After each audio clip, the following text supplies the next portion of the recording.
I'm interested. Yeah. All right, good afternoon. We have reached 3 o'clock, which is the time we set for the mayor and council work session. Today is November the 5th, and I will call this meeting to order.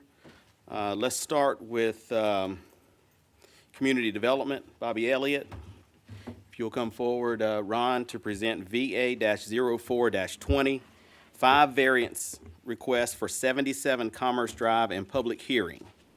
So this item will be set for a public hearing on Tuesday, correct? That is correct. All right, go ahead. Good afternoon, Mayor and Council. The application VA-04-20 is for 77 Commerce Drive. It's 5 variances from side yard setbacks, landscape, buffers,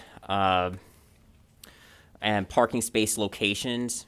This is to construct a Take 5 oil change facility. This is the lot that's in between the CVS as we know it and the Chick-fil-A across or close to Highway 61. All right. I have to turn my mic on. And if I can add, on page 2 of the staff report, it does also indicate the entirety of these 5 variances and what they're requesting. I put in bold my comments to kind of clarify the code versus what they're asking for. All right, I'm waiting for this to come up on my system. Council, does anybody have any questions for Ron on this? I know you've had time to review it, and again, just remember there will be a public hearing on Tuesday. Yeah, it sounds like to me from reading all the details and the numerous things, and I try to be very business friendly, but it sounds to me from what I'm reading here, it's like just asphalt to asphalt. Maybe some of the things we try to avoid with buffers and a little bit of landscaping rather than paving everything over and sticking a building on. But you did say something about, in comments, about it being a ground lease part. It's I don't have it pulled up on that attachment right now, but it's page 3 of staff comments. Second attachment. I'm Hold on thinking. one moment. Okay. I can pull it up at the same time then. So that would be the staff report.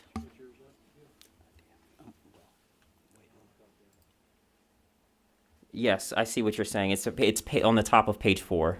Okay, all right, thank you. So if I'm understanding that correctly, it's somebody else owns the land. They're leasing this building, so in a sense, it's not a long-term, somebody coming in, building their own building business. Is that what you're saying in that? That's correct, yes. So it could turn into anything later? Is that the point? Did I get that right? Okay, yes, no? All of that land out there is a land lease. Is your mic on? I don't think it's on. Yeah, it's all a land lease. Everything, Chick-fil-A, CVS, and all, okay, Yep. I didn't know that part. okay.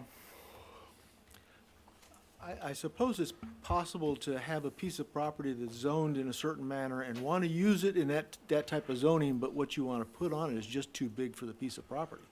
Yes, the applicant did indicate in their intent letter that that any applicant that would come, if it's not them, if any applicant would have the same issues because of the size of the lot. So they're placing hardship on the actual lot and the location, and not with what they're trying to build. So there's not conceivably a commercial business that would fit properly on that lot? According to the applicant. So that's their position why there's a hardship? It's because no commercial building can fit there? Correct, and that they have the smallest footprint of a building, or a really small footprint for a building, and for the type of use, because cars would be in and out. I see, okay. I think Evans would fit on there. What's That is correct. It would. Pull your mic down just a little bit. He said Evans would fit, and it would. I don't know. The building would. They also drew attention to the small amount of parking spaces that they require versus the for almost any other type of of retail use or restaurant use, et cetera, would require more parking.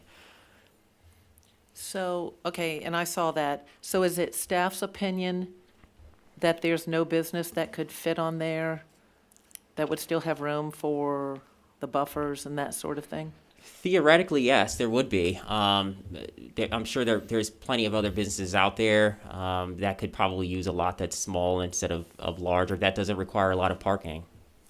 Or the business would have to request smaller changes to the buffers. Correct, yes.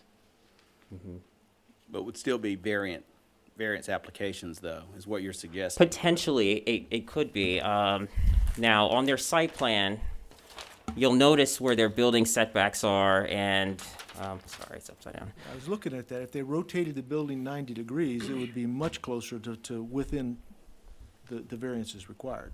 That's correct, very much so.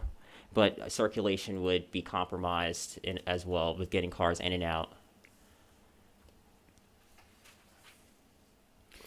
Okay. Chick-fil-A needs more parking. Why don't they just sell Chick-fil-A some parking space? Okay. All right. So this will be at a public hearing on Tuesday, so I wanted to make sure council was familiar with it and was able to get any questions out of the way.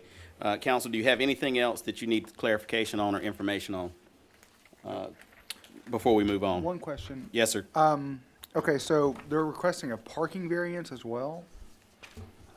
And maybe I'm just reading this correctly, but it says section 7.024C, and I guess the ordinance reads, in addition to the minimum requirements, a maximum 50% of the required parking shall be located between the front facade and primary street. The balance of the parking shall be on the rear or side of the primary building.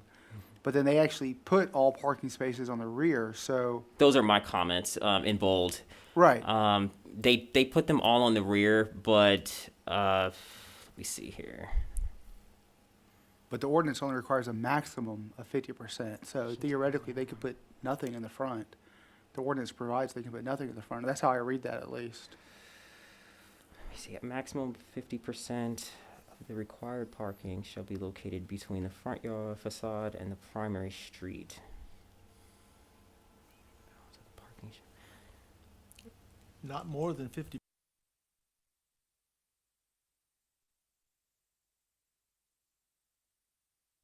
another look at this with more time, but they hold on one moment.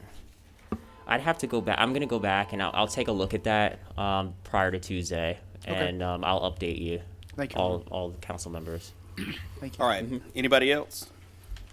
All right, let's go ahead and move on. Hold This, on. what? Go ahead. We need to talk about Sorry. Jeff's letter.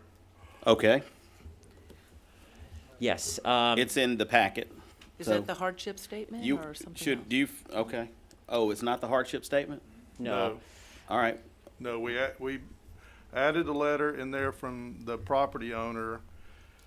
So, Where is that? Yeah, let me at least get the letter. Where's it yeah, at? can you go to that, Teresa? What, Correct. Yes. is that what it's called? It should say Yeah. SunWest Okay. Properties on the top. Yeah. Oh, okay. So from a the staff, letter I was- from a staff zoning I perspective. don't see it. There it is. Hold on just a second. Road extension It's the behind last Chick-fil-A? one. Yes, sir. Yep. That's the letter. You got it? Yep. All right, So- go ahead. So from a staff perspective and a zoning appeal, this is a clear recommendation for denial.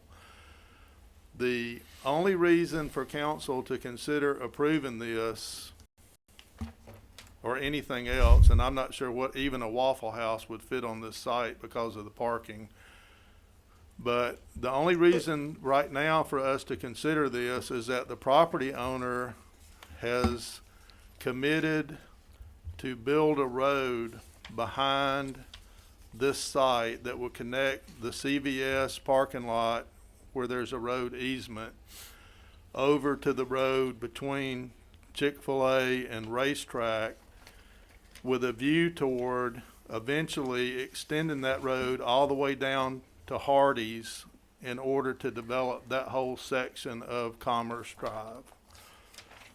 So from an economic development standpoint, you have a completely different set of considerations than you do from a zoning standpoint.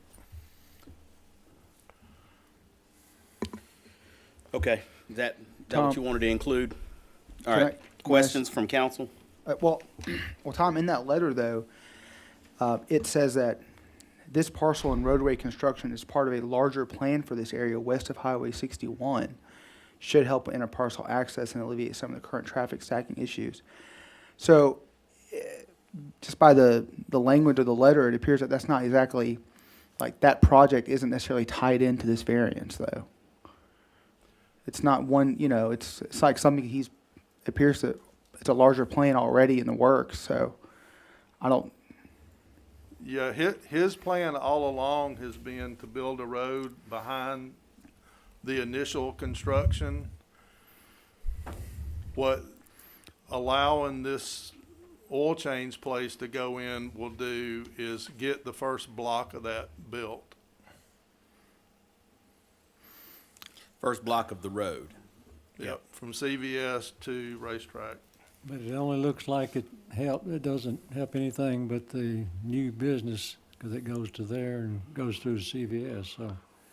You're still Well- stuffing something in and killing all the variances we have. and- Well, it would connect the road between the Chick-fil-A and the And 78. racetrack back to that connector road that would then also run back down to 78. So it would actually benefit the Chick-fil-A and the racetrack to some extent, as well as the new oil place. But we'd have to give up a lot of variances to get it. We would, Right. we would. Well- And That's we had decided a long time ago not to start doing that. 5 of them. well, that's kind of my point, though, Councilman Carter, is that I don't know if we have to give up these variances in order to get that, because it sounds like he's already planning on doing that regardless of whether he gets the variances. So that's just the way I read this letter. Was that he already had this plan, and it's just happenstance that the plan is there, and now we have variance allocation. So, he may be trying to entice us with a carrot, but I don't necessarily know if that, I think the carrot was already out there regardless. No, we could definitely wait until whatever development happens on the south side of all this to get the road. Yeah. And then also, though, I just lost what I had. I'm sorry. I apologize. Well, I mean, certainly those are good points, and that can be brought up on Tuesday as well. I mean, I wonder if the benefit now is better for us, but I don't know. So we'll just wait and see if there's something that comes out of the public hearing. We'll have the landowner here. Yeah, and maybe the public, and maybe those who are impacted by that area, maybe the other businesses. Okay, let's go ahead and move on to item 2, ZM-01-20, zoning map amendment to correct 4 lot designations. This will also have a public hearing on Tuesday. Go ahead, Ron. Yes, ZM-01-20 is 201 Cleghorn Street and Anderson Road. It's a total of 4 properties. You may want to refer to the maps that we have that I've included in your packets. This will require 2 motions, actually. It would require one to adopt the actual zoning, a new zoning map with the designations, and one to actually approve the new designation to MF2. But it is a rezoning of these parcels from MF1 to MF2. And it's preemptive, and the city is the one that's actually making application. It's not a developer or outside third party.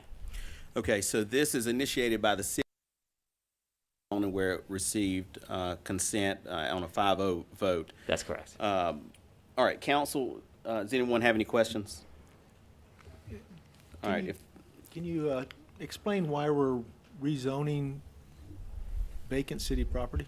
Sure.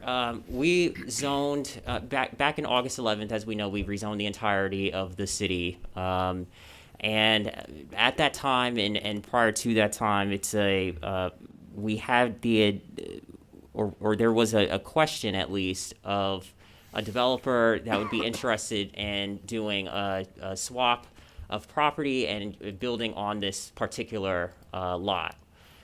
And so in order to do that, in order to get the densities that are required, it would have to go from MF1, which would have a maximum density of approximately 8 dwelling units an acre, which is the equivalent to what it was zoned as under the UDC. It was an R14 multifamily, which was 8 dwelling units an acre maximum as well.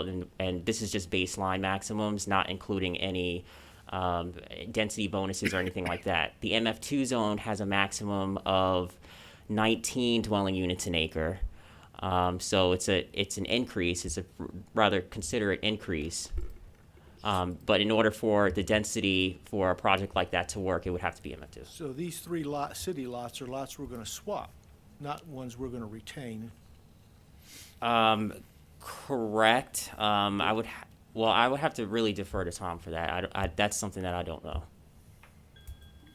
Tom, you want to? It's a swap, so.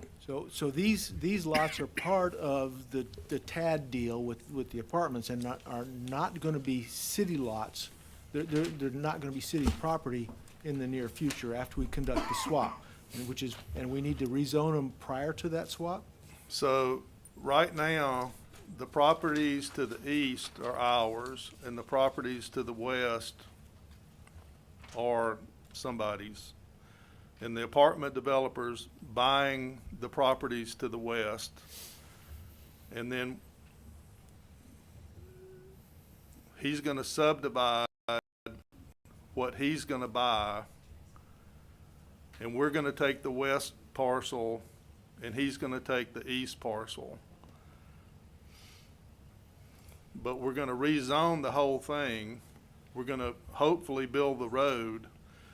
And then at that point, we'll have to have a whole nother conversation about both remnants. There'll be a remnant to the west and a remnant to the east. He's building in the middle, and we don't know if we're gonna do a second phase of multifamily or what exactly. There is one party that's interested in buying from us the remnants. So, I don't know who they are. I don't know what their plans would be. I don't think they have plans necessarily. They're just looking at the prospect of Mirror Lake Connector and wanting to get in the game, okay? So But- it's but our speculative- recommendation is the whole speculative thing. rezoning? On our part, well, I mean, we don't know what to zone it to. So we'd rather zone the whole thing to MF2, and then whatever winds up happening with the apartment will already be ready to go. Whether it's a phase 2 with Arbor Valley, or if we wind up selling it or developing it ourselves, we don't know.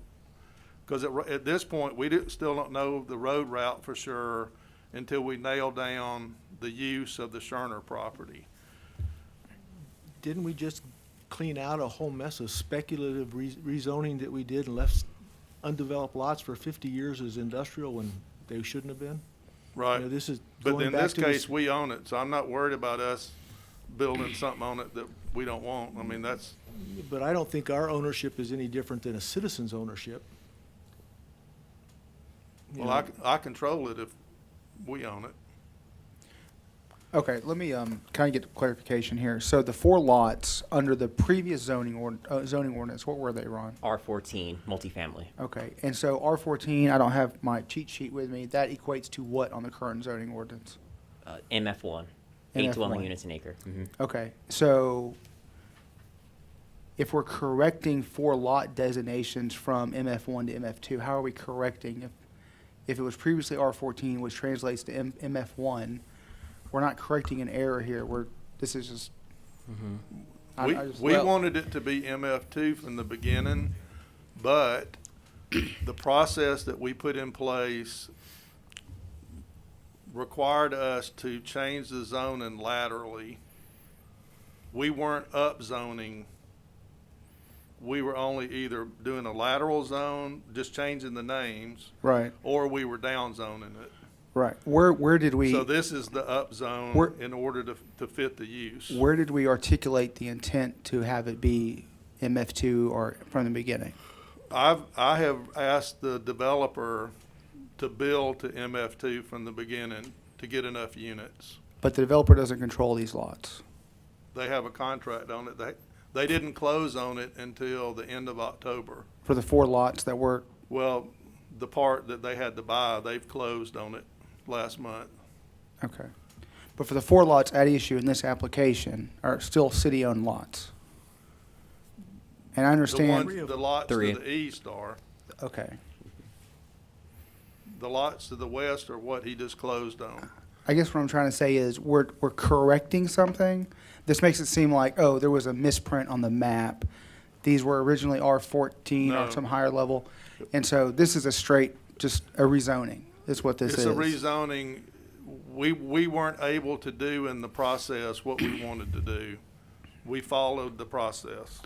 All right. I'm just saying the use of the language is Yeah, key here. And right. so when it says we're correcting, that makes me think I'm just correcting an error. Oh, it was a misprint. We published a map and it was supposed to be purple, but it was actually blue. Right. And now the public has relied on that. But this is a straight rezoning application. So, Right. okay. I'll alter the language and clean that up. Thank you, That's sir. fine. All right. Does anybody else have any questions? All right, let's move on. This will be on a public hearing on Tuesday night. Thank you. Item 3 is going to be Chris Montesinos, professional consultant contract for the Villa Rica LCI study between the City of Villa Rica and MKSK. Correct. Good evening, Mayor and City Council. This is a continuation of the agenda item that we had at the last meeting with respect to the award of the contract for the Villa Rica LCI study. We've gone through the selection process, scored the proposers, and came up to the City Council with a recommendation at the last meeting. Tonight, we would like the opportunity to go ahead and execute this contract, and I wanted to introduce one of the MKSK team members, who's actually the project manager for our project specifically, who's from the Atlanta field office. His name is Donnie Zelfro, and I just want to give him an opportunity to speak briefly as far as introducing his firm, talking about their relative experience related to our program, and what to expect as the next step as it pertains to the City Council and the public engagement process. All right, that'll be fine. What'd you say your name was? Actually, Chris did a pretty fantastic job capturing the last name, which can get a little squirrely, but Donnie Zelafro. Spell that for me. Zellefrow.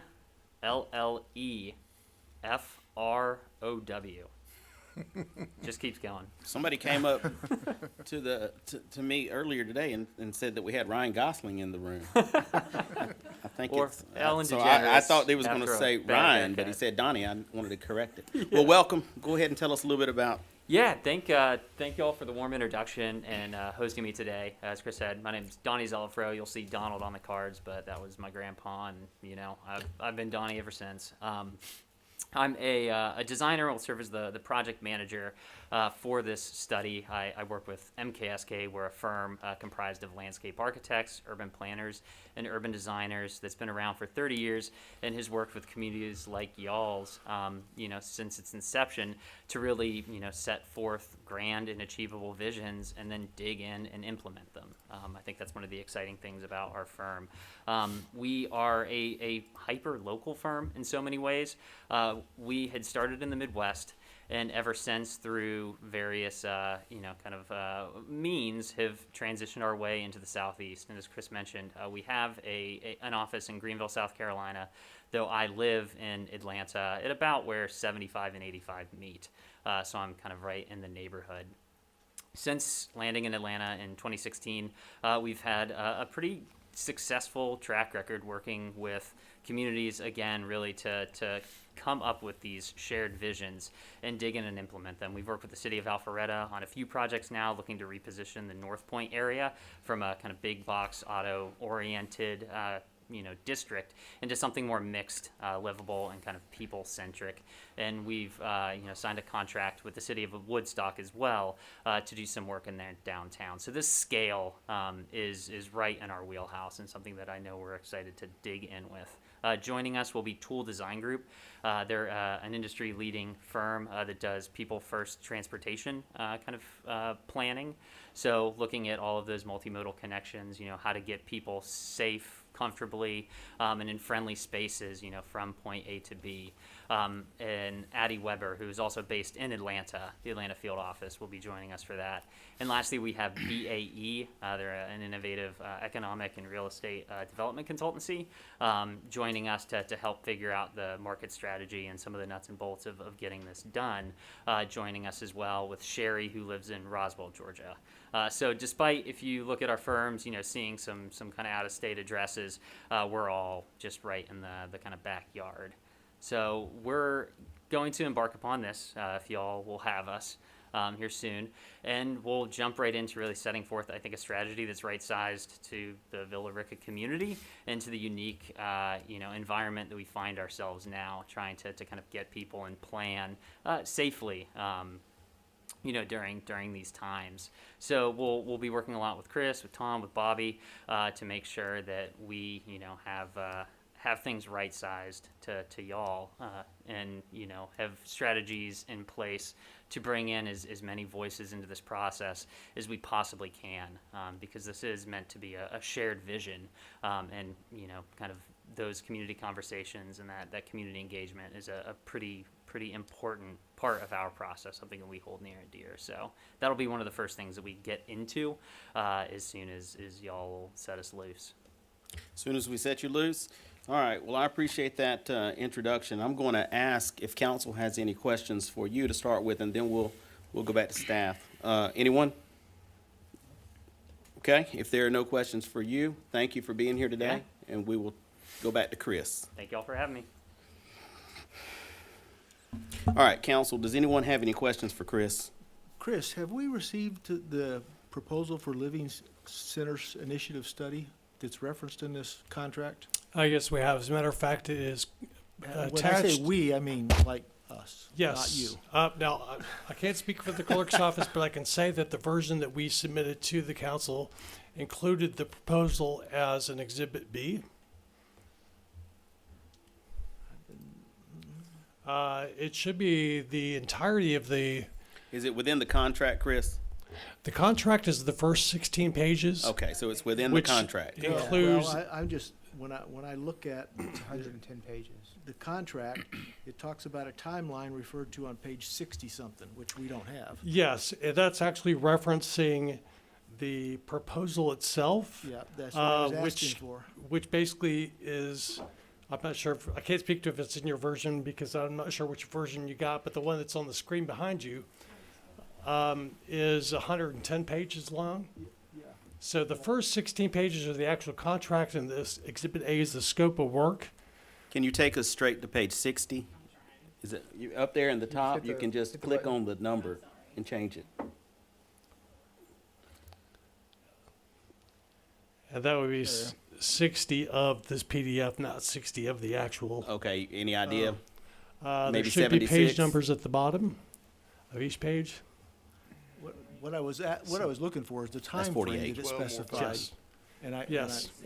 of course, I can't find it because I don't have the proposal as a proposal. I understand. When we get to that page, I'll give you the overview. Essentially, what this is that, and you can kind of get it from the header that's on each page here.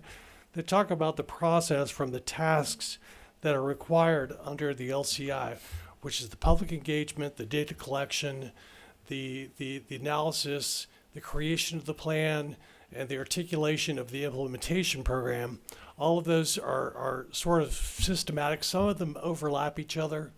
And then at the end, there's also additional public meetings to disseminate information about what the findings of the study are. But what they're saying is that if you scroll down a little bit, okay, okay.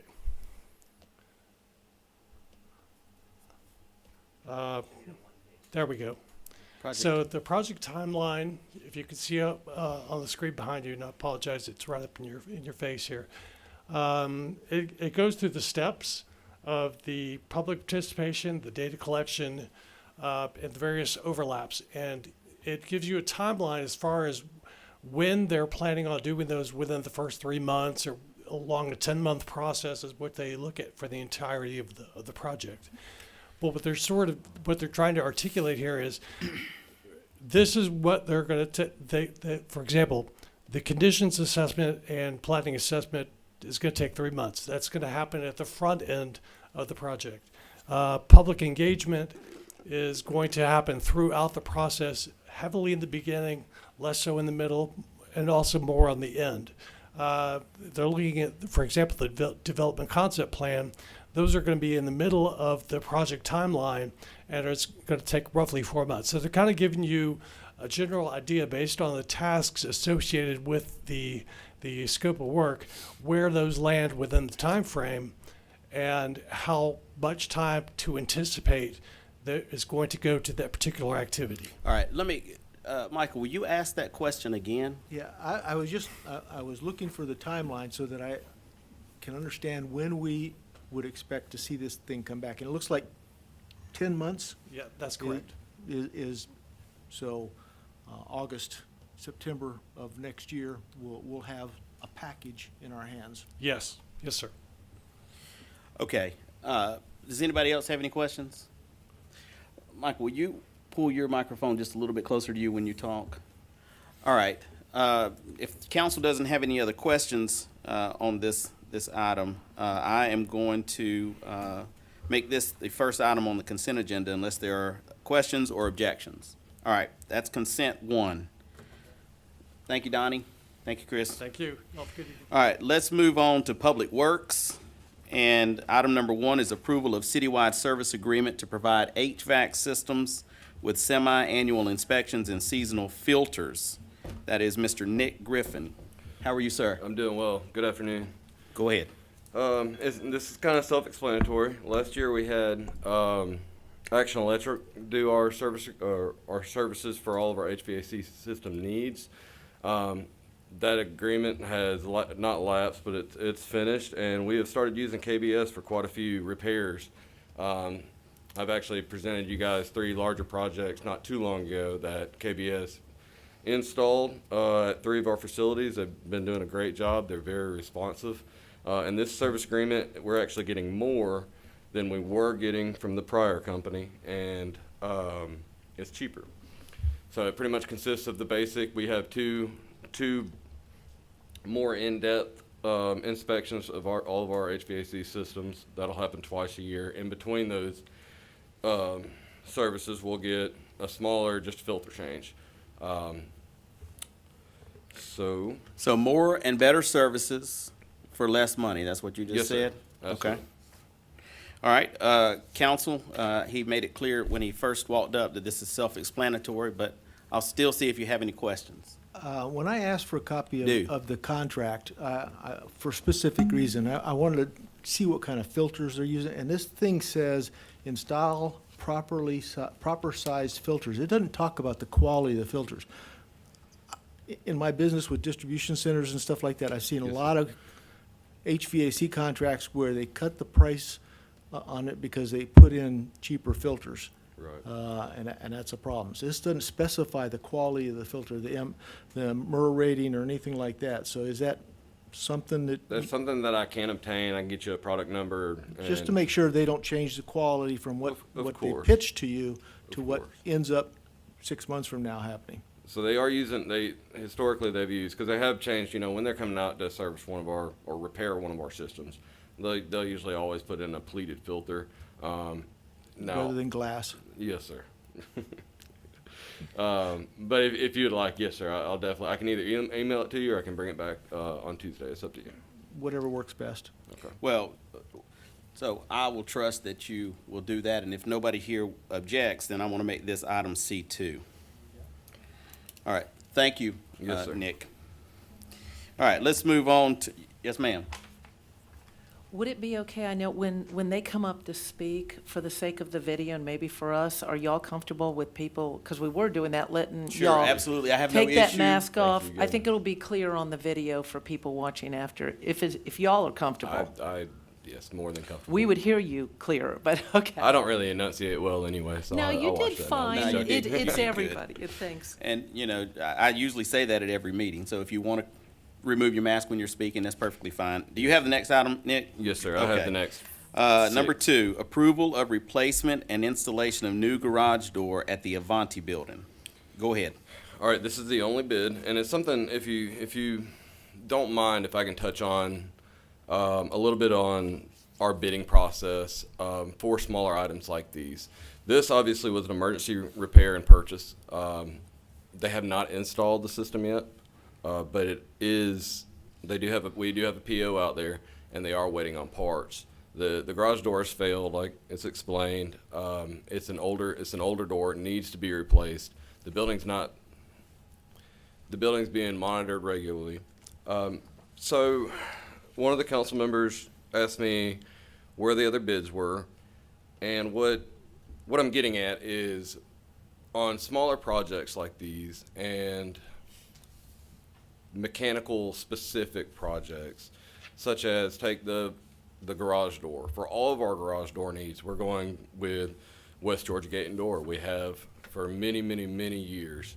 When I reach out to different companies that I've never talked to before, I've only spoken to get a courtesy bid, and that's what these people are calling them. I've even had a couple rude conversations with different companies.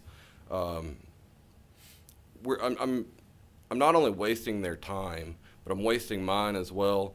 And it's not great for relationships with these other companies, say if we ever do need them. This is a wide scope that I'm referring to, going to police vehicles, well, any vehicles, glass door installs, HVAC needs, things like that. So what I'm asking for is a little bit of grace. I know we're not legally obligated to obtain 3 bids for certain things. I know professional services we are, but anything under 100,000, from my understanding and knowledge, we're not binded to get these bids. So I'm ruining a lot of relationships. If you guys can put some faith into us and the relationships that we've created with a lot of these companies that have given us great service and great prices, if I can get some leniency on getting bids, I would. Let me greatly talk about that just appreciate for a minute, because I am one of those folks who like to make sure that we get bids for a greater number of things that come before the council. But I understand the logic that you're talking about with relationships and certain vendors that we use on a regular basis. Right. I think that in those circumstances, and I'll let anybody weigh in just a minute, but it seems to me that if you put that in your cover sheet, that it can help to move us along, rather than someone maybe contacting you wanting that information, and you have to say the same thing you just said. We are reasonable people. We understand that there are reasons why you might not get a bid every single time you have to go and get a garage door repaired or, some HVAC system. Now, that being said, I'm willing to hear any comments or weigh in from any council member. Okay. Yes. Well, I certainly understand relationships with businesses and developing those relationships so you arguably get better service out of somebody that you've worked with for a long time. But later on in the session, we're going to talk about possibly terminating the relationship with somebody we had for years and years and years because there's something better out there. So I just think we need to, even though the relationship is important, we need to keep in mind that there are new organizations, new businesses out there that might give us a better deal or better service or make a better relationship. It should be something we're open to, not something we block out simply because we've had a 15-year relationship. I understand that. and I think to that point, because of the work that you do and because of the work that staff does, you interact with these relationships on a regular basis and those who are their competitors, and you should be aware that we expect you in your role to come to us and make those changes, make those suggested changes. Now, we've had that happen. You've come to us and said, hey, we had a problem with this particular landscaper. We've decided we don't want to keep doing business with them anymore. My point there is just to say that we expect you to do that, Yes, but sir. I think if you would clarify that in your cover sheet, Okay. it will be helpful. Yes, sir. And then, you could save yourself some time. And I appreciate the perspectives from everyone. All right, that being the case, do we have any questions on the actual repair, which is an emergency repair that hasn't been done yet? Yes. Yes, and- ma'am. And that was kind of the point I wanted to have you clarify, is I saw it as an emergency. We have all this equipment, expensive stuff in there, the door, people can't get in and out, whether it's our officers or whatever. So would that not play into the bid process? So just aside from, yeah, I like to see that we have competition in the bid process, but when you've got an emergency and the door's not going up and down, do you have time to do that? Not necessarily, no, ma'am. That takes time, right? Do Yes, the ma'am. 3 bids and everything. I'm not saying not to in cases, I'm just saying the way I read it. The way I read it as an emergency, we had a door that was stuck down and we can't get things out, or it's stuck open and all this equipment and vehicles and everything are in there, so then we're having to have it be watched and monitored. So I just wanted to make sure I understood that. Okay. If there are no objections, I'll make this item C3. All right.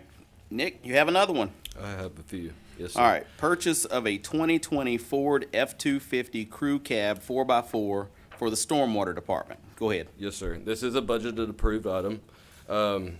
Going back to what we just spoke about, I have reached out to multiple dealers, 4 bids. I sent emails out, and I've reached out via phone, and I've only received 2 official bids. Wade Ford actually placed their bid this year, which is, it was nice to obtain an actual bid for a vehicle. Once again, our local dealer, Don Rich Ford, has beat the state bid price and also Wade Ford's bid price for this truck. It will be going to, if approved, it would go to Stormwater.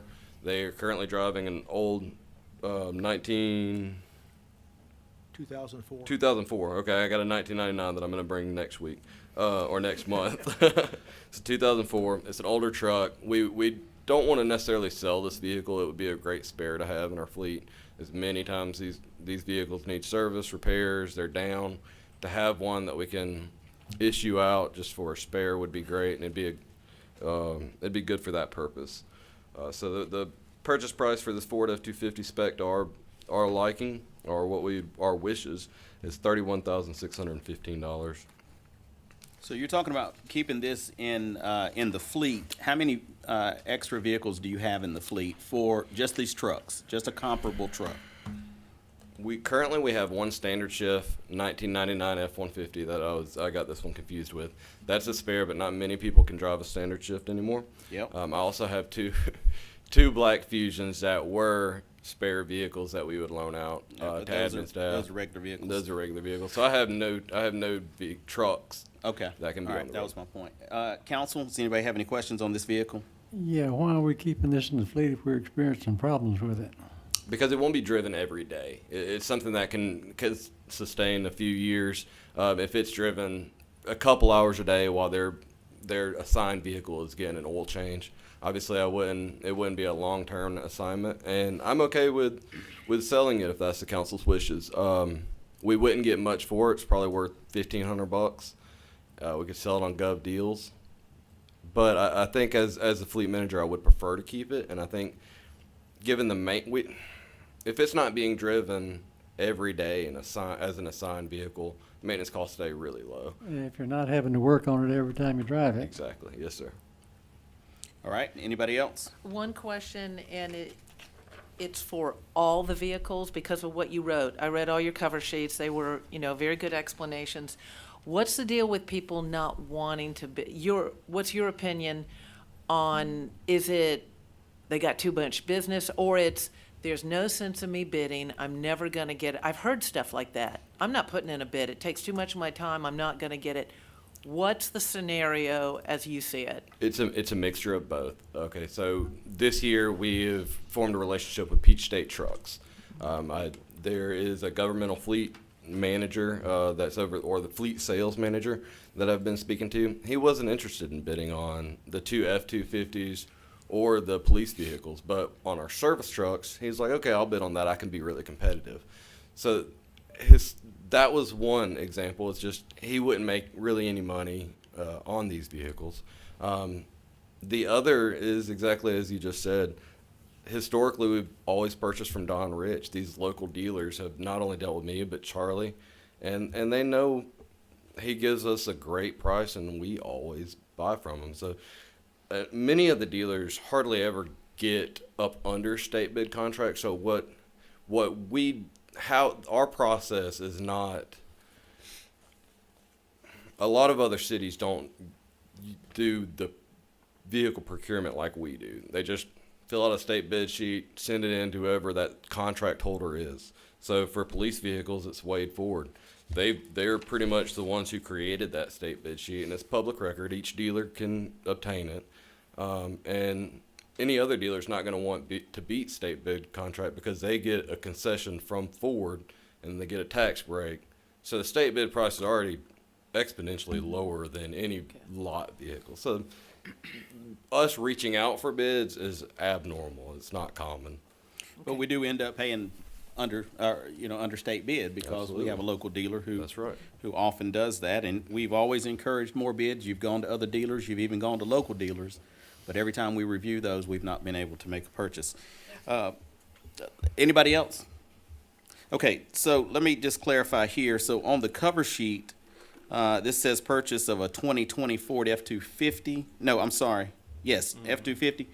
But in the motion and in the item, it says 2021. Maybe you want to correct the. Let me speak on that as well. This All right, morning, good. I actually was able to obtain the Wade Ford bid, and I had to make some revisions. One of those revisions were to change 2020 to 2021. So It was this a is a mistake. 2021. That's correct. Just like the All one right, so that the follows issue- this. Yes, sir. The issue with that then is that the motion reads 2021, even though the cover sheet, the agenda reads the 2020. Can we make that change? Can y'all just make that change, David? And I'll put this, so if there are no objections, I'll make this C4. Okay. But we do need you to make the change on the motion. It's just C3, it's item 3, wasn't it? Not on the motion. It's the The agenda. motion's right. The motion I'm reading agenda says, Right, Says 2020. Nick?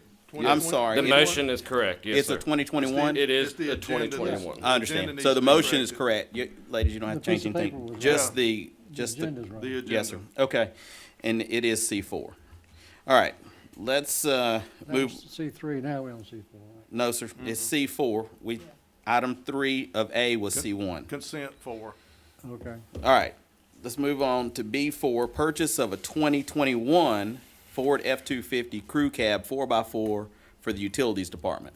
Yes, sir. This is the exact same spiel, same price, but this truck would be allocated to go to the wastewater treatment plant. They have created a new position. It's a utilities deputy director. Are we keeping this vehicle in the fleet? Yes, sir. Well, this isn't replacing. Oh, this a isn't vehicle. replacing the No, vehicle. All This is right. for a new position. This is for the new position. And we don't All right. have any spares to. Council, does anybody have any questions on So this we're item? buying two identical vehicles, that's what it looks like. Is that That's correct? correct. Yes, sir. Okay. My only question is, did we fill that position? Because it's been, yay. We just did. Okay, hold on. Oh. If you want to, I mean, that was the most interesting statement I saw when I read this. It wasn't the vehicle, it's like, yay, because that's been vacant for a while. So we got, Year. More than a year. all right, This gentleman is John Bain. He's from Fortsum, Georgia. He works at Callaway Gardens right now. He will be beginning with us on the 30th of this month. all right, very good. thank you. All right, so does anybody have any questions on the purchase of this vehicle? Nope. If not, I will, if there are no objections, I'll make this C5. Okay. All right, let's move on to approval of the purchase of a Ford Escape for the Parks, Recreation, and Leisure Services Department. Nick, go ahead. Okay, this one, it was actually a mistake from last year. You guys have already approved the purchase of a Ford Escape for the senior center. Dealer failed to order that said vehicle, and the prices have raised a little bit. He gave us Don Rich gave us their best price, excuse me, which was a little higher than Peach State Ford. So the dealer I was telling you about that we formed a new relationship, he said he has a lot vehicle. It's available for purchase now. He couldn't necessarily tag it out and put it in the back parking lot, but he is holding it for us. Out of my own comfort, I'd rather seek an approval for $22,500. I do not exceed $22,500, and that'll allow me to either go on his vehicle and get said vehicle, or shop with for another. All right, so on this particular item, we approved this, and the dealer did not order it. We have gone back and we've checked our own internal communications. We know that we asked for it to be ordered. I've seen the orders for it. We then asked the dealer, the local dealer, to get us this vehicle at this same price, and they were unable to do so. Therefore, we have gotten a better price from Peachtree, Peach State Ford. Peach State. And that is what he is asking for permission to spend, not to exceed $22,500, which is the amount from the original approval. Is that right, Tom? No, sir. What is the The original? original approval was $20,936. Okay, so we need to make sure we know that. All right, does council have any questions? So this is a 2020 vehicle. That is correct. All right, any other questions? All right, I appreciate that. And if there are no objections, I'll make this C6. All right, let's move on to number B6, approval of purchase of 6 2021 Ford Police Interceptors for the City of Villa Rica Police Department. Go ahead, Nick. Yes, sir. This is our annual purchase of police vehicles. This year we can afford to purchase 6 of them. That is budgeted. Now, what I would like to do different this year, based on the historical issues that we've had with the current Ford Explorers, some of the repairs that we've had to perform or pay Ford to perform were pretty major failures, such as a rear end, a transmission, torque converter has already failed. And these vehicles, the 2 vehicles had over 70,000 miles. So a factory Ford warranty is only going to last 60,000 miles. To purchase a $125,000 baseline warranty from Don Rich Ford, it's $1,550. That'll go to 125,000 miles and 5 years. Most of all of our police vehicles reach 125,000 miles within 4 years. Like I said, based on some of the repairs we've had to do already, I believe this additional cost, which is not budgeted, would pay for itself in the maintenance repair line. So the additional cost, well, we are over budget, is $3,737.94. All right, council, does anybody have any questions? Yeah, you're wanting to buy the extended warranty with the vehicle, is that what you're saying? That is correct. You know, there's a 3-year warranty normally, right? These come with 60,000 miles, 3 years. You do realize you can wait till the day before the end of the 3 years to buy this extended warranty? I do, yes, sir. So you could put it off actually 3 years. Well, it wouldn't, that 125,000 miles wouldn't be added on. You're still gonna get the same 60,000. warranty. Exactly. I just bought a vehicle from Don Rich and Yes, sir. they told me you can wait. Is that true? I mean, do we know if that's true? Only I because know it's true because Bart, I understand, but for private individuals, it's one thing. We understand that there are differences from sometimes when you buy fleet vehicles. well, So I'd it like is to know your if that's- understanding that the 125,000 miles gets added on to any? No, he didn't say that. Okay. That you can wait and buy it. At the last minute before the and end of the 3 years. Yeah, the about same amount of before money. your normal warranty runs out. But you- we'd get the exact same warranty. Yeah, Yeah. but you wouldn't have to spend the money now. That's right. It's more for me to keep up with, but if you it is. I deal with the same thing as far as the watch guard equipment. We can buy an extended warranty anytime, Yeah. except after it breaks. Well, you So- have your normal warranty for 3 years and you buy your extended warranty before that runs out, is what I was told when I bought a car. So I put it off. Save the money for a while. All right. It might be worth looking into. I mean, that's not, it's not the worst idea, just I would hate to find out that we then didn't do it. You can check into it. Anybody have any questions on that? Does anybody want to try to make an amendment to this? If not, I'm gonna place this item as it is on the consent agenda. Well, as I would like to know if that's the case for the city. Can they wait? I think that would be a good question to know. Yeah. Well, let's at least get the answer. Since we're over the budget on this one anyway. All right, without objection, let's make it C7, which I should start saying consent 7, because we have a tab C. All right, let's move on to B7. So hold on, so you're gonna put it on consent, but we're gonna bring the answer. Just the information. You're just gonna bring the Okay. information back, Absolutely. so that we know.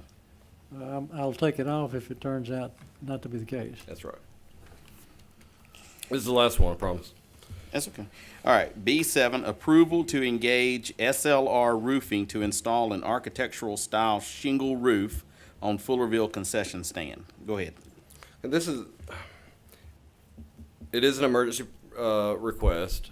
We have not issued a purchase order or anything, but we are requesting that you guys allow or approve me to proceed with straight line roofing to replace the current roof that's on Fullerville concession stand. Currently, after our windstorm, hurricane, tornado last Thursday, the roof is peeled back. Currently, there is a tarp on the roof.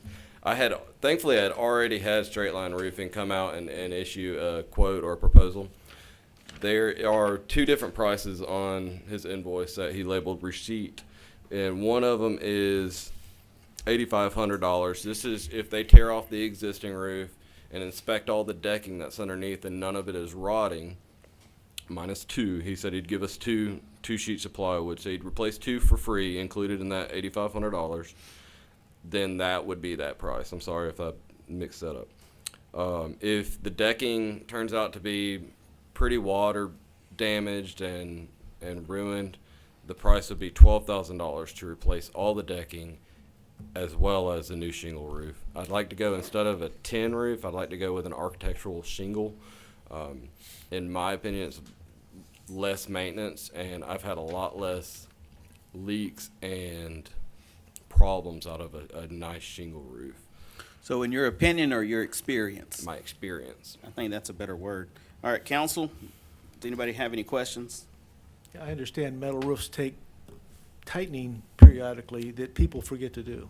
Yes, sir. And well, what we've experienced out of this particular roof, which I haven't had done on any of the others, is because it's straight into the decking and there's no furring strips. I don't think it was installed correctly. And so some of those self-tap screws that are going into the deck and the plywood decking are peeling out. So it's not really fastened securely. All right, and this is a not to exceed $12,000. Just right? for the unforeseen circumstance that all the decking is rotted. Okay, but Yeah. still a not to. Yes, ma'am. Nick, I appreciate you giving the background information. I actually did get a call on this, and someone asked, about did we bid this and that. And I was able to tell them what you put in here, that y'all had put the information out, contacted a number of roofing companies, and I also then told them how they can find this information online on the website and read everything that we're seeing. So my only question, I guess, is, does this get advertised, or y'all just reach out, you call a bunch, and these are the only two that were interested at all, and, okay. Yes, I mean, it's. In case For I me, get another question, if I can were to answer go that through like part. the phone book and go roofing companies, and a lot of people are starting up roofing companies. We don't know what we're gonna get is Yeah. my issue. That's why I don't reach out to people, a new company that I have no idea about. I know Ben Hill, they do phenomenal work, and they have for us in the past. There are the Grisham Garland Group. They've done a lot of good work. So I know there's probably 6 or 7 roofing companies that I know if they do quality work or not quality work. Okay, And so I go with who I'm comfortable with, and that's who I present to you guys. And if I'm recommending a company, I'd like to be familiar with them and confident in. no, their I skills. appreciate that. That helps me when I need to answer someone that's asking that type of And question. I'd love to so. meet. I'd love to meet any kind of new vendor or potential vendor. So if you speak to anybody or anybody reaches out to any of you, just tell them give me a call, and I'd love to meet with them and discuss Okay. possible different projects they could bid on. Thanks. All right, any other questions? If not, I'm gonna make this consent 8. All right, let's move on. Thank you, Thank you very much. Nick. We have the star of the show, Michael Mansour, the chief of police. Item 1, expand the body-worn camera program by 1 unit and obtain the data transfer station required for compatibility with the latest body camera model. Welcome. That was a mouthful, That wasn't it? was. I was making sure every word was correct, too. That's good. Go ahead. Good afternoon, Mayor and Council. This first one, Mr. Carter, this is for you. It was not budgeted as is. It was budgeted money that we were gonna use for 3 body cameras. We had money left over last year, so we purchased those body cameras with that money. So we delegated that money that was left over for this year, or for this year that was budgeted for these items. The cameras are a little bit different in that they don't fit the charging station that we have. So it's funny because WatchGuard didn't even realize that when they sold us the cameras, but they started getting phone calls from everybody saying, hey, we can't charge these cameras, da da da. So we had to get this charging station to be able to charge those cameras. So that's what we're doing here. Have you already made this purchase? No, sir. Okay, all right. I didn't see that in there. All right, council, does anyone have any questions? All right, if there are no questions, I'm gonna make this consent 9. All right, Chief, let's go to number 2. Equip the 6 newly ordered patrol explorers with all necessary emergency equipment. Go ahead. So this is what we do every time when we buy new cars. We have to buy the equipment to go with them. This is the blue lights and sirens and all of that part of the process. So it would do lights, the sirens, the partitions that go into the vehicle, and it would be for the new cars. Well, self-explanatory, as Nick explained to us earlier tonight. Any council members have any questions on this? With no questions, I'll make this consent 10. You're doing good. Let's move on to 3. Equip the 6 newly ordered patrol explorers with emergency band 2-way radios. I couldn't have said it better myself. I Mr. was Mayor. thinking I did good on that. Go ahead. That's almost the presentation, isn't it? That's exact. Council, does anybody presentation. have any questions on this item? If not, I'm gonna make this consent 11. All right, let's go to number 4. I agree. Equip the 6 newly ordered patrol vehicles with in-car video cameras and body cameras. Are these patrol Council? vehicles the same as the patrol explorers? Hang on just a Yes, second. sir, they are Go the ahead. Explorers. Are those the same as the police interceptors? Yes, sir, the Explorers. Let's try to Okay. use the same verbiage in all our similar agenda items. Uh-huh. That's I will- referring to B6 as an interceptor and the others are explorers. And now we have a vehicle. You are throwing me off. Mr. Carter, did you have a question? No. Okay. You- Body you- camera thing. You following me, Chief? Sir, Do you see what I'm saying, Chief? I On the see what exam- you're saying, yes. Okay. Okay. I'm lost here. With whatever y'all got going on down there in the It's corner. that Can y'all lawyer take speak. that up? It's lawyer speak. I got it. Actually, it was Don't worry about Councilman Young that pointed that out Oh, well, originally. We Yeah. can, we can clean it up. It's lawyer wannabe speak. Consistency in language, just though, is a lawyer right. thing, I will Okay, say. what's the body camera? Let's talk about the body cameras for a Yeah. minute. So tell us what that. It's so- the same, what you just said, sir. We're just getting the cameras for the cars. It's the in-car camera for the They work together, Explorers. right? Everything goes together. And that's why you yes. have to have them. So, Right. See that? With the body camera inside the car, where the car's at. So the camera The system body inside the camera- car works with the camera that the fella gets out We wearing get right here. we get the car cameras Okay. that come in the cars, but included with that camera system is the body cam that the officer wears outside of the car. Okay, It all works together. all right, All right. If there are no objections, I'll make this consent 12. all right. And let's move on to number 5. Replace 10 previous generation portable radios with current model, manufacturer supported portable 2-way radios.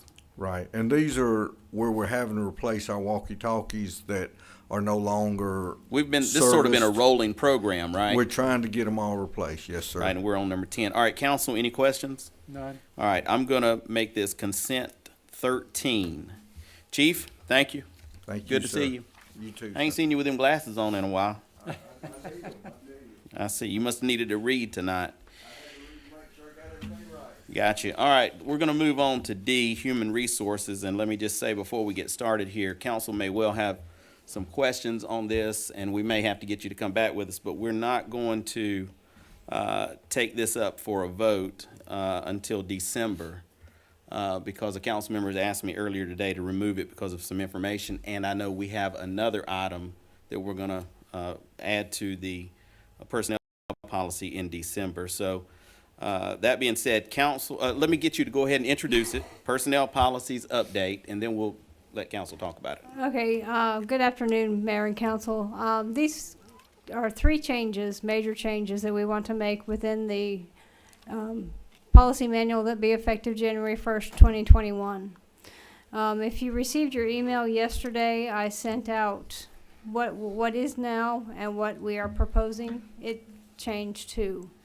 The first change would be on page 10 in the section of demotions. We want to change what is now in the handbook and delineate voluntary terminations after a promotion and then other demotions. Okay? I should have said demotions instead of terminations. We have voluntary demotions after a promotion, which, for example, if the police department promotes somebody from corporal to sergeant, they don't want to be a sergeant, they want to go back to corporal. Then we would take the pay into consideration.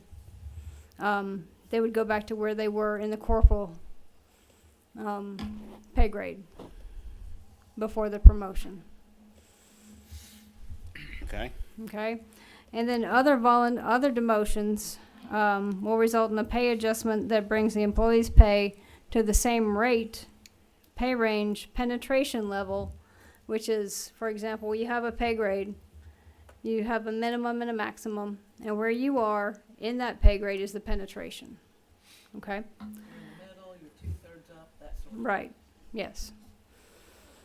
So this would result in a pay adjustment that brings the employee's pay to the same pay range penetration level in the new pay grade as the penetration level in the previous grade. So if they were at 75% penetration and they would go to the 75% penetration in the new pay range? Yes, which is usually lower if you're demoting somebody.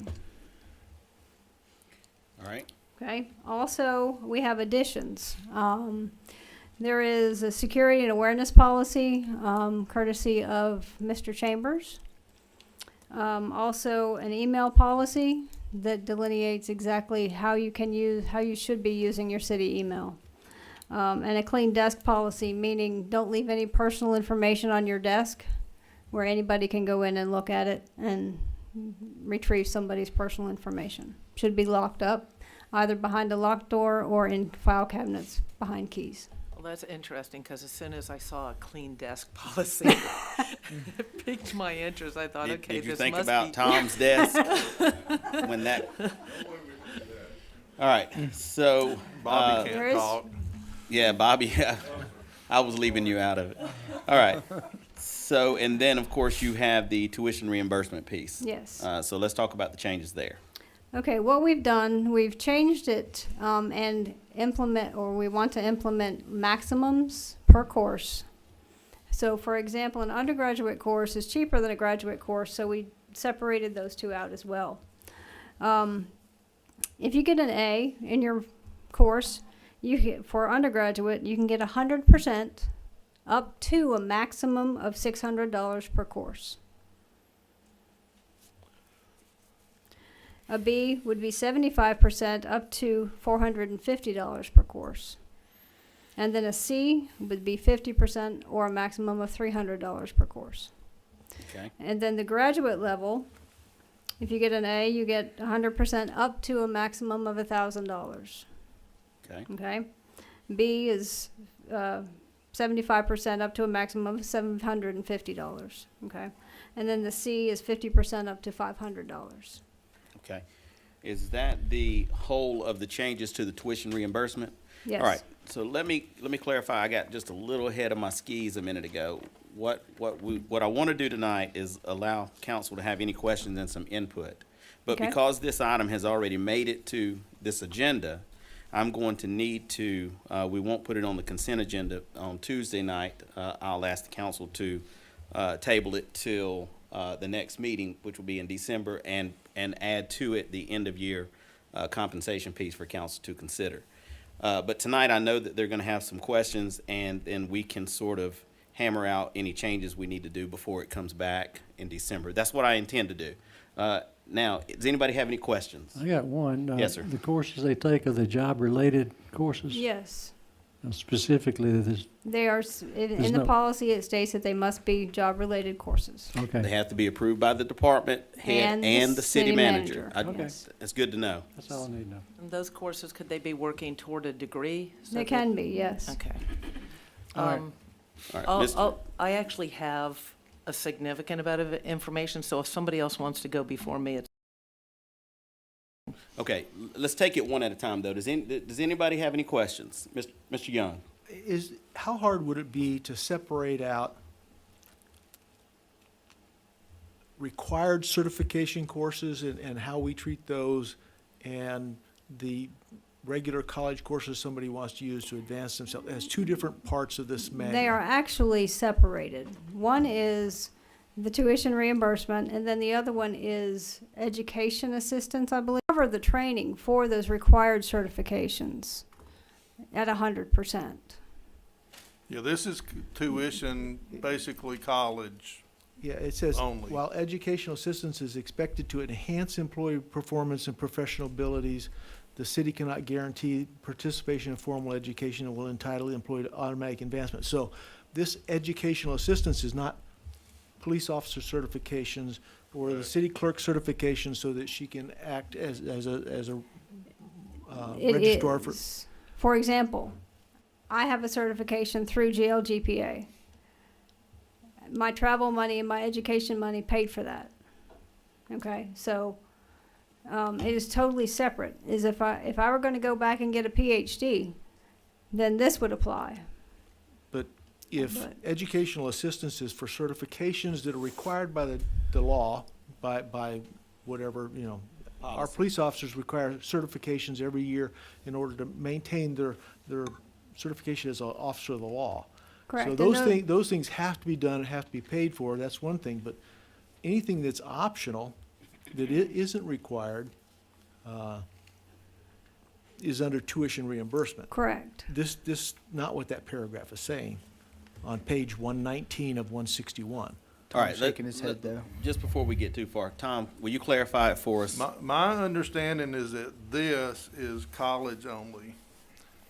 Under tuition reimbursement, not educational assistance. Correct. Or, Or certifications, all of that stuff gets handled through a travel and training application. There's a different application for this. Yeah. And whether or not that gets approved is again, a department head, city, finance director, maybe somebody else, and me, maybe you on some of Yeah, them, I don't even some- know, but, No. so there's two different approval mechanisms for college or everything else. yeah, I've got some constituents that got their hands on this draft and they've got issues with the college piece to improve your resume, improve your promotability, and the fact that certain certifications are required. And this didn't, the comments I got back was this mashes it all up together. Yeah.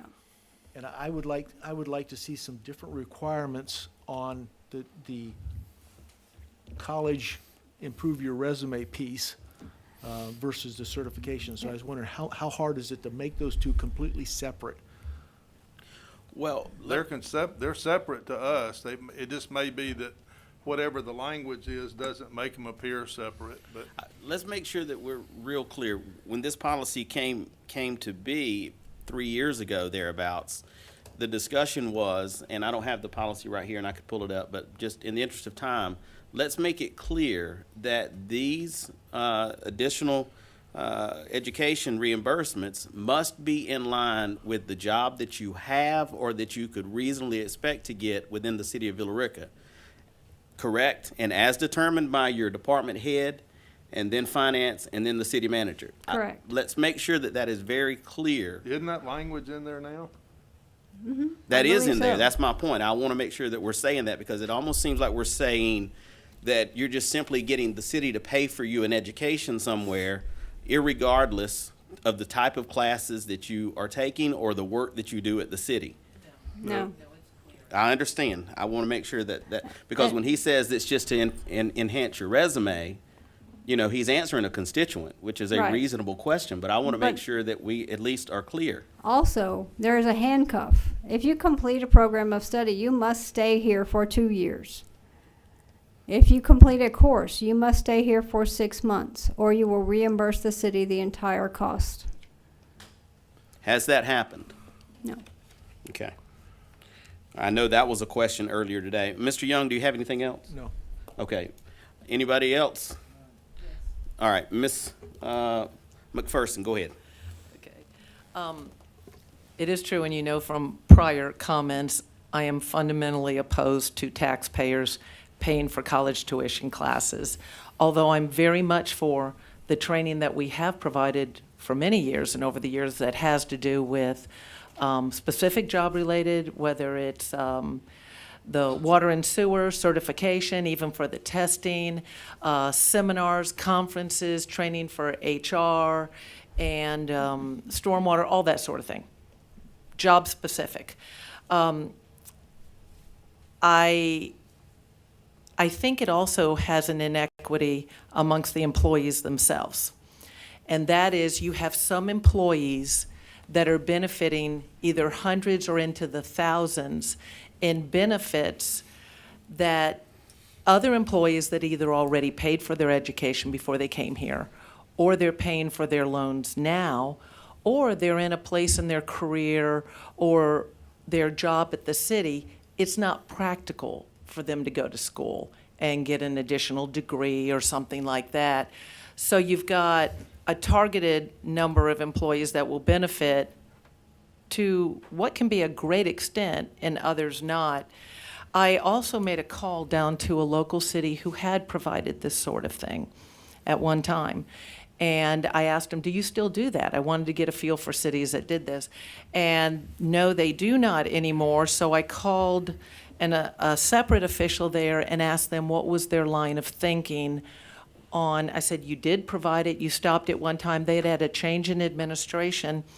They looked at a lot of things with this change in administration and said, basically, we paid for people's colleges, you know, or for these courses, and a number of them moved on elsewhere. I'm not saying whether they moved in the first year or second year and that sort of thing. And so they felt it was not worthwhile to continue. The average family income in Carroll County is about $49,000. I have constituents that are paying their own loans. I have one neighbor that brought their child home from North Georgia because of the expense. These are the constituents, these are the people that are paying for it. And so that's my fundamental oppose. And the only thing I would say lastly is we are at least making it, if this goes through or however in December, it was our desire to make it more stringent than, oh, you have to hang around for a year. You could get thousands of dollars in education, hang around somewhere for a year. I think you're making it 2 years. And I don't think I'm the only one with the question as to what is the legal power that we have to say you do have to stay those 2 years, and what's our option if it's somebody we actually wish they would move on? You know, we may even, you know, hopefully we're going to do a real evaluation process on this is a quality employee, it's worth doing this investment, whatever. But what is the legal ramifications when it comes to making it happen? That came up during budget time. The chief seemed to have something tighter than what we were doing. So how does that happen here? The legal ability you have to recoup the money is to make them sign an agreement to it so that you have a contractual right to recover it. And as far as whether or not you choose to terminate that employee, I mean, that's our choice to do that. So I don't think that we could force them to pay it back if we terminate them involuntarily. So with the legal agreement, does that hold up in a court of law if they go, hey, you've signed here, and we could get that back without maybe some not long legal battle that ends up costing us more than it's worth? Or? I mean, legally, yes, you can. Practically speaking, you know, if an employee is picked up and moved to California, it's practically difficult to track them down and enforce your rights against them 2,000 miles away from home. Okay. Take it out of their last check. All right, do you have another question? Okay, so, and we have tightened those restrictions. Yes, Tom, go ahead. I was just gonna say that if, in the council's view, the department head and the city manager are approving people for this who take the classes and then we determine that we don't want them to be employees, then y'all should have a real problem with the department head and the city manager. Well, that was the point I was getting Right. at. I mean, Well, some of this is confidence in the leadership that we have in place. I mean, my guess is that if someone is on the list, you know it pretty well early, that they may not be staying around, and hopefully, as that request moves through the chain, someone is familiar enough to say, this one we're not doing. But that's confidence back in staff, and that's where I try to fall most of the time with these. But I do like the commitment provisions, as we talked about before. I like the limits that we're looking at here. And yes, go ahead, Tom. Yeah, the other thing is that it's typically a group decision, because in most of these cases, Stephanie and Sarah are both aware of what has been asked for. So if all four of us blow it, the department head and me and both of them, then, you know, it could happen, but it hasn't. And I'm pretty confident in the way we're doing it, because, you know, with four different sets of eyes looking at somebody, you know, I think our chances of getting that right are pretty good. Okay. Does anybody else have any questions? If not, this is what I would like to do. I'm going to leave this sitting here. I will not place it on the consent agenda. And then on Tuesday night, I'll ask someone to table it till to December. But as part of this package, I'd also like you to bring back the end of year compensation as part of the personnel policy. Okay? Okay. Thank you, ma'am. Yes, sir. Absolutely. Come on up.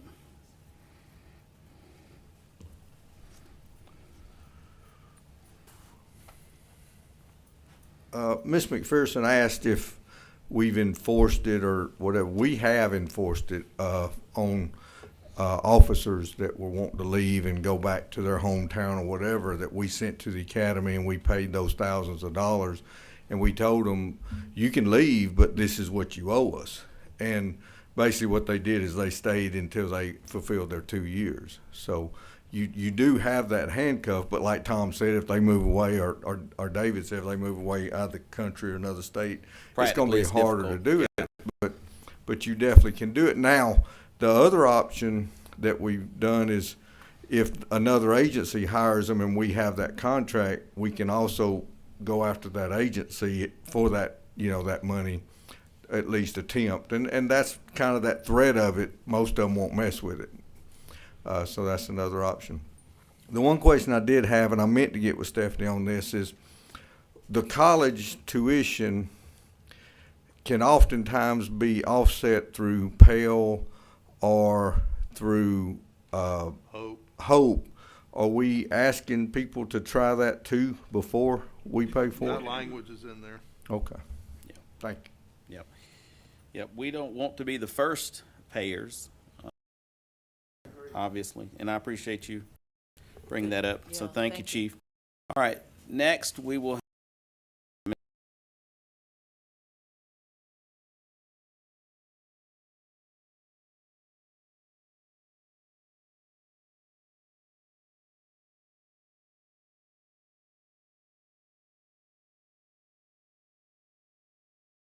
Difficulty. If I could just say real quick, I do not blame employees for taking advantage of something like that, because if you've worked, that was off. I can see an employee taking up something that's offered at their place of employment. So this is not at all to disparage employees that use this. Oh, no, I didn't feel that way, but thank you. Go ahead, Sarah. Good afternoon. All right, so back in September, we issued a request for proposals from banks in Villa Rica. We have 7 banks in Villa Rica. We hand-delivered all of them a packet of the required information, and we received back 3 bids. We opened them last Monday. We received a bid from Synovus, United Community Bank, and Bank OZK, all of which have a location here in Villa Rica. Staff did a preliminary comparison, and then we met with the Finance Committee on Wednesday and discussed with the committee as well.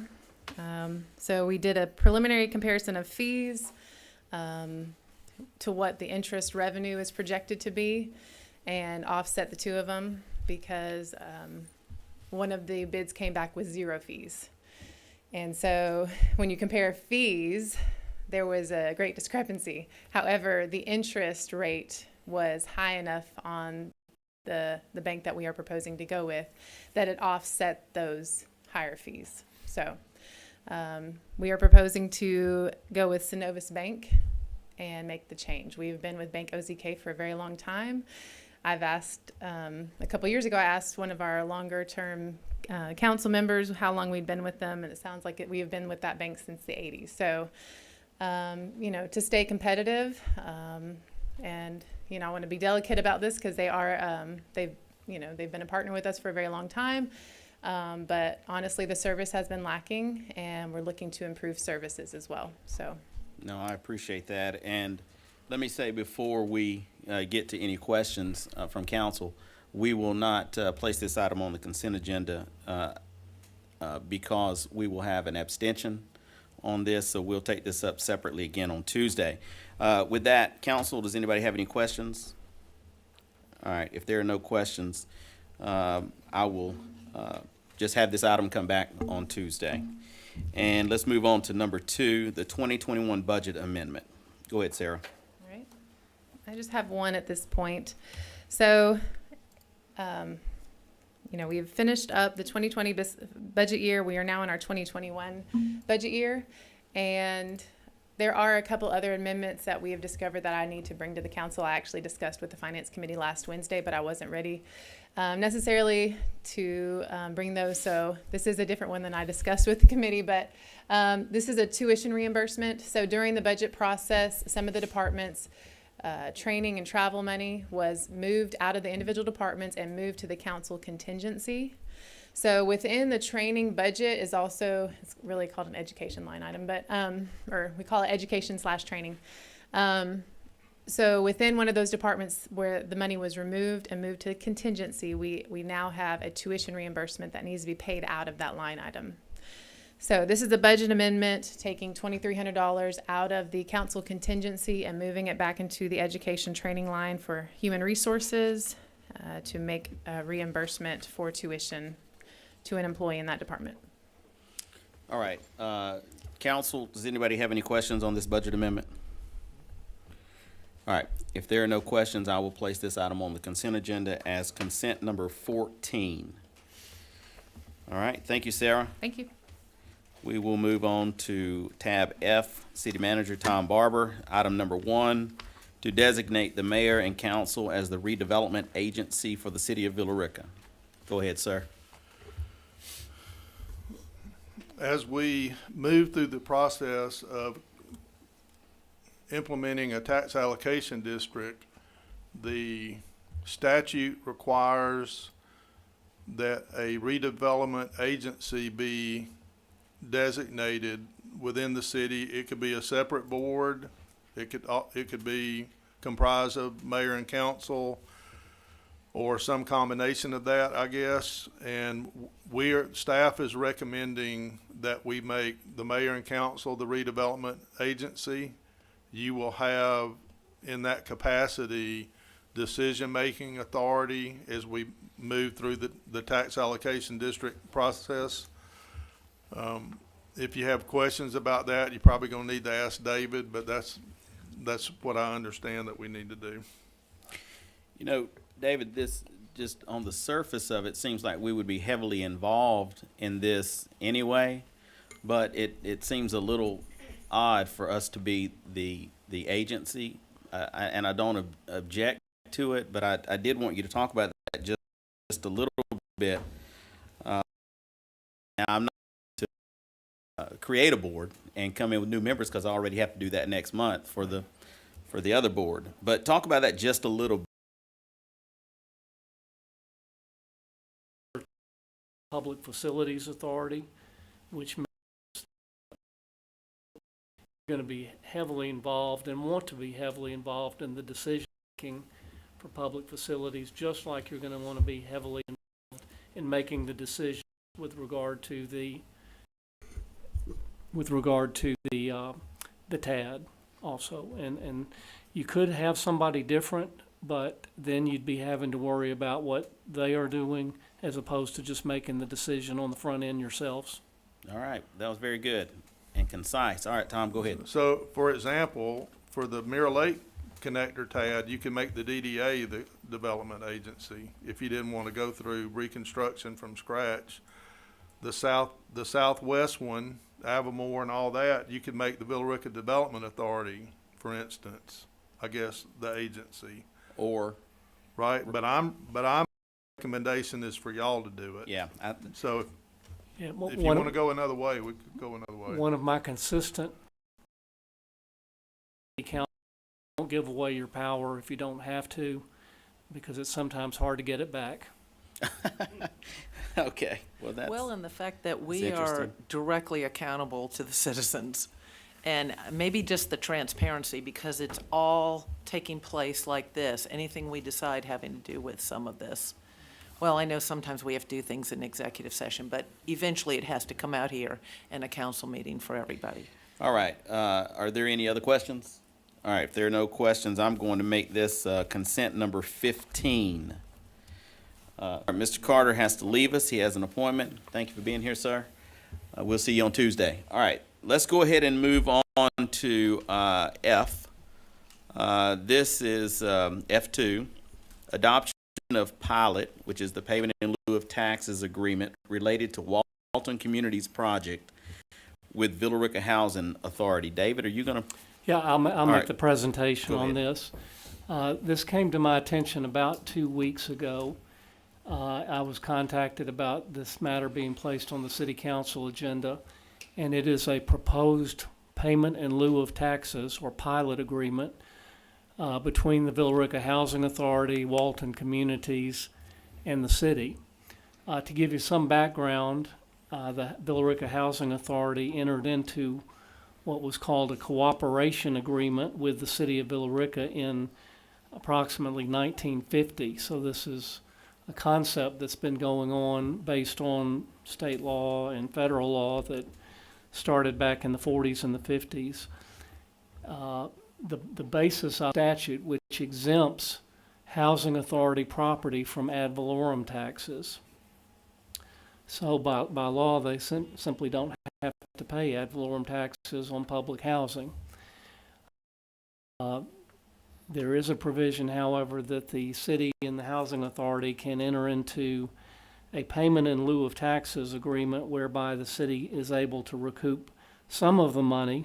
Not only the city, but the county and the school board can recoup some of the money that they are foregoing in the form of ad valorem taxes. For the city, we are agreeing to provide certain municipal services to the housing authority property on the same basis that we would to any citizen. I believe those services are are police protection, roads, the same thing that you would provide to any citizen in the county. Walton Communities has proposed a new pilot agreement with us. I made inquiry to get what the actual dollar amount was that was involved in it. I don't know, have y'all received anything about the dollar amount? Well, let me give you some explanation, and then I'll make sure that we send out this. The calculation of the payment in lieu of taxes is based off of the gross rent received by the housing authority units. It's not based on the value of the property, it's based on the gross rental received. And I can send you some of the forms that have been filled out and submitted to the city in the past that has calculated the pilot payments to the city. The new agreement is going to propose that the city be paid, I believe it's $126 per unit towards the pilot agreement. And now the housing authority as a whole owns 180 units inside the city. This particular agreement is only going to relate to the units in the Old Town complex, which is being partially torn down. And so the plan is, I believe, of the, I may have the numbers wrong, but I think there are 62 existing units over there, of which 26 are being torn down in phase one and to be replaced by 90 new units. So we'll continue to receive that $126 per unit on the old units that remain standing until they're torn down in phase two, and we'll also receive $126 per unit for the new 90 units that are being made. So, and on an annual basis, that totals up to be roughly $15,000, approximately $15,000. So it's not a huge sum of money, but it is, we would be receiving more than we have received in the past, and we are receiving something in lieu of receiving nothing because of their being exempt from taxation. So this is the proposed agreement between the city and the Housing Authority and Walton. That's going to set forth the terms of that agreement going forward. Okay, with that, let me see if any council members want to be recognized. David, in the Mr. Young. background, in the background piece of this, it says they pay only a sum equivalent to the actual services attributable to the residents who will live in newly constructed premises. Do we have any idea what that number is for the rest of Villa Rica on average? I don't, and I have asked for a better specific definition of what municipal services provided to the residents is. I mean, how is that defined? Because I think that is important for us to know. If it's just kind of a general amorphous term that we're going to do the same thing for them that we do for everybody else, that's one thing. If it means that we are committing ourselves to doing something specific, then I would think I want to know what that is specifically before we agree to it. Do we take the police department budget and divide it by the number of pieces of property in the city, and that's how much each unit gets in services? I don't know how you figure that out. Yeah, I don't know that that's ever been attempted to be calculated. All right, Mr. David? Montahan?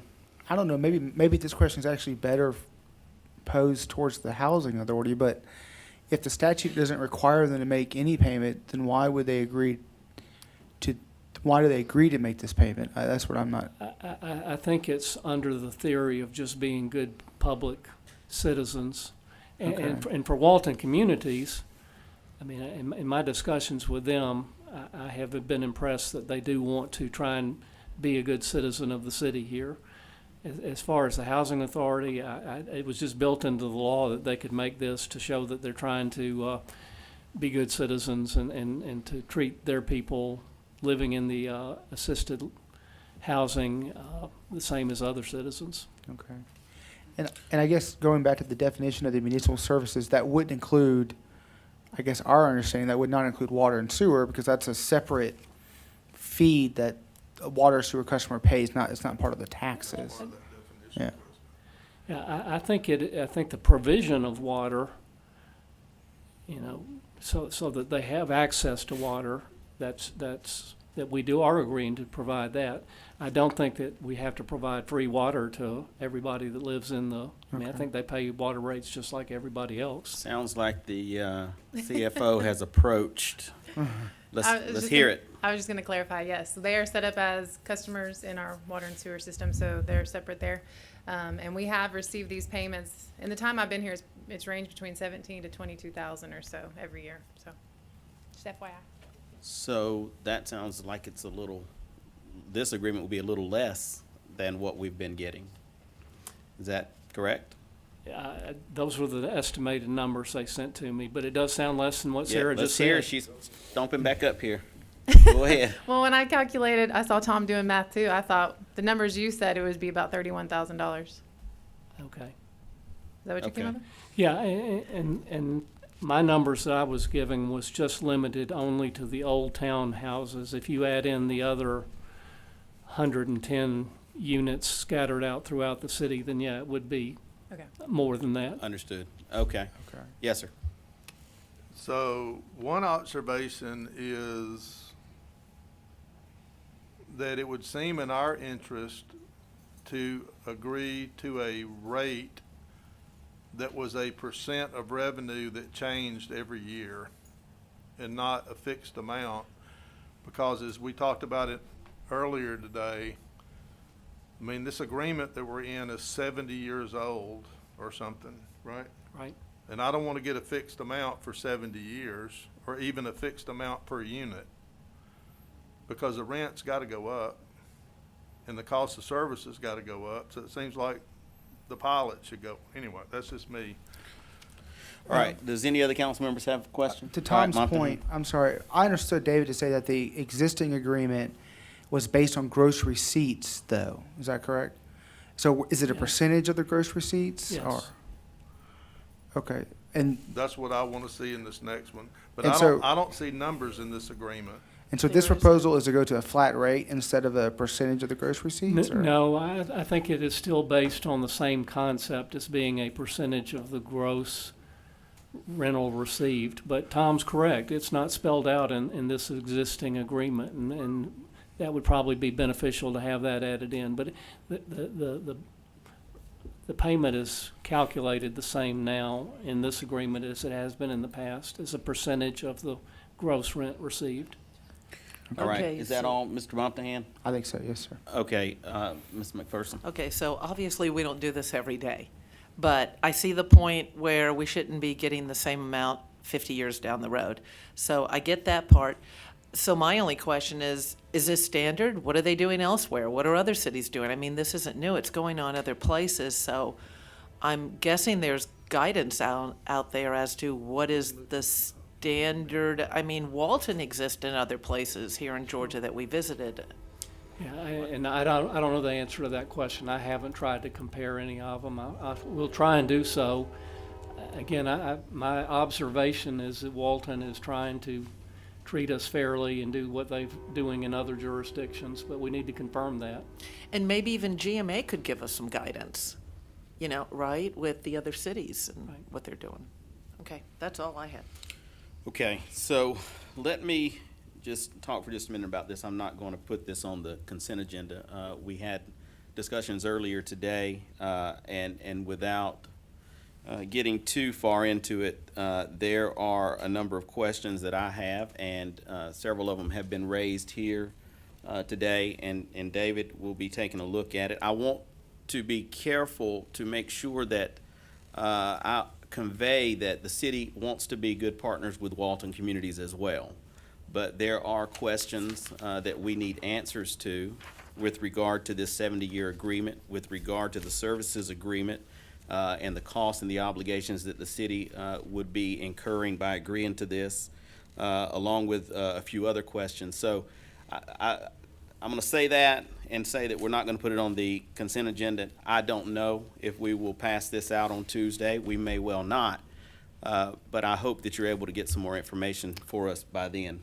I will, and I would ask that you leave it on the agenda, and I will convey to the Housing Authority and to Walton Communities that the council does have questions, and it would probably be advantageous to everyone for them to be here and help us answer some of those questions. And possibly with the legal folks that you've been working with, that you can also get some additional questions. I was going to leave it on the agenda for sure.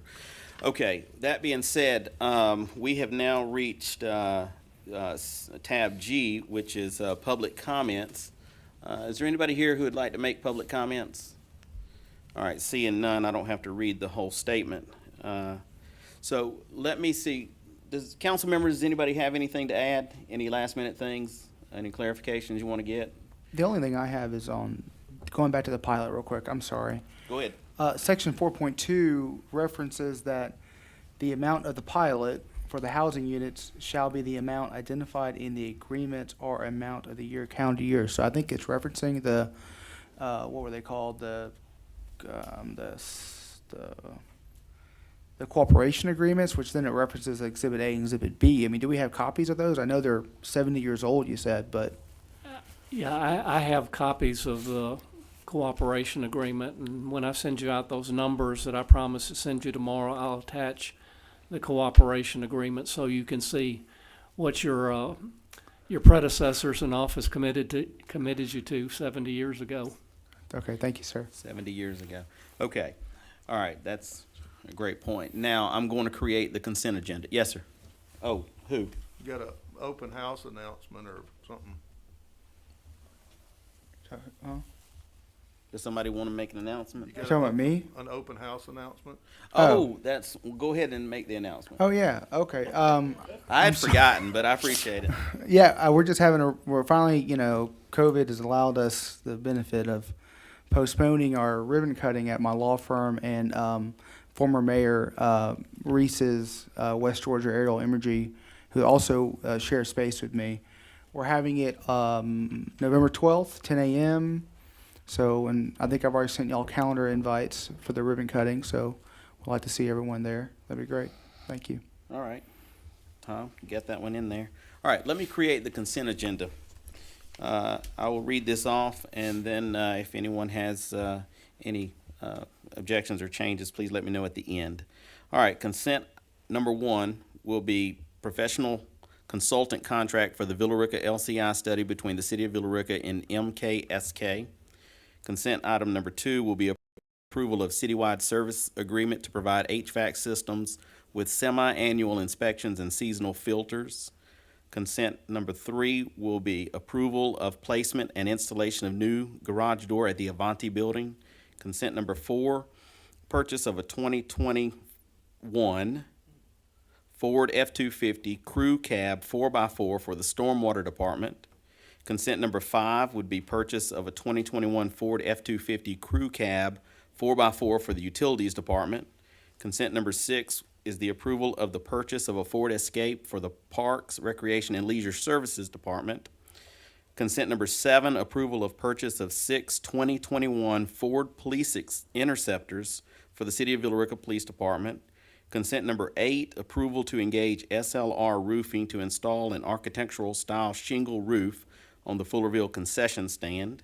Consent number 9, expand the body-worn camera program by 1 unit and obtain the data transfer station required for compatibility with the latest body camera model. Consent number 10, equip the 6 newly ordered Patrol Explorers with all necessary emergency equipment.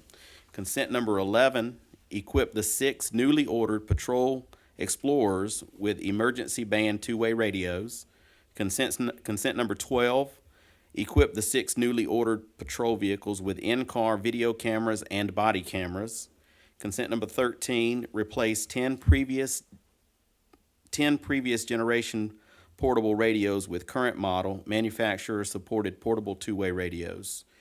Consent number 14 is the 2021 budget amendment. And consent number 15 would be to designate the mayor and council as the redevelopment agency for the City of Villa Rica. Does anybody see anything different? Let me make one point. Sarah, when you do these budget amendments, will you start assigning them some type of a number, like maybe 2021-23 or something, for reference when we create a consent agenda? All right, if there are no changes to that, then that will be the consent agenda, Madam Clerk. All right, anybody else have anything you want to add? If not, we will adjourn.